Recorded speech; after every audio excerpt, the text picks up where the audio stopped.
என்னுடைய லைஃப்பில் வந்து பார்த்தீங்கன்னா, கடவுளே இல்லைன்னு சொன்ன ஒரு நேரத்தில், எங்கள் அம்மா கோயிலுக்கு கூப்பிட்டா கடவுள் வந்து நேராக காட்டு, அப்போ நான் பார்த்தா நம்புகிறேன். லைஃப்பில் வந்து நான் கடவுளே இல்லைன்னு சொன்னவன் ஆரம்பத்தில். ஒரு காலகட்டத்தில் வந்து வாழ்க்கையில் அடிபடும்போது, மேரேஜ் முடிஞ்சு ஒரு 27வது வயசில் ஒரு சின்ன இன்சிடெண்ட்டில் வந்து கடவுள் இருக்காரா இல்லையான்ற கேள்விக்கு பதில். அப்போது ஒரு மெடிடேஷன் வகுப்பு, தியான வகுப்புக்கு போனேன். அவர் சொன்னது வந்து அம்மா, அப்பா, குரு தான் தெய்வம்னு சொன்னார். அதனால் பிடிச்சிருந்து அந்த கிளாஸ் அட்டன் பண்ணேன். அதுக்கப்புறம் என்னோடய பாதை வந்து ஆன்மீக பயணத்தில் கொஞ்சம் டீப்பாக போயிட்டு அப்படியே பயணம் பண்ணிகிட்டு இருந்தேன். அதுக்கு இடையில வந்து பார்த்தீங்கன்னா, ஜோதிடத்தில் ஒரு ஆர்வம் வந்து அதில் இறங்கி ஆராய்ச்சி பண்ணுறதுக்கு ஆரம்பித்தேன். இந்த அதான் மணமர கண்டம் கலைமன்றம் சொல்லிட்டு வாழ்க வளமுடன் கிளாஸ் அட்டன் பண்ணேன். மாஸ்டர் ஆக வேண்டியது ஆகலை. அந்த பாதை நல்லா பிடிச்சிருந்து போனேன். அடுத்தடுத்து நிறைய வகுப்புகள் அட்டன் பண்ணேன். நிறைய குருமார்களை சந்தித்தேன். கடைசியில் எந்த இதுவும் இல்லாமல் ஒரு 21 வருஷம் வியாழக்கிழமைனா மௌனம் இருந்திருந்தேன்.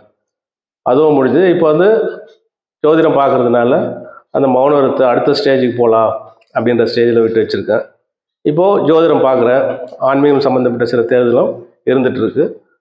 அடுத்து குடும்ப வாழ்க்கைன்னா இதில் ஃபஸ்ட்டு இவங்களை நிறைவு பண்ணிவிட்டு அதுக்கப்புறம் அந்த வழியில் போகலாம் அப்படின்ற மாதிரி இருக்கேன்.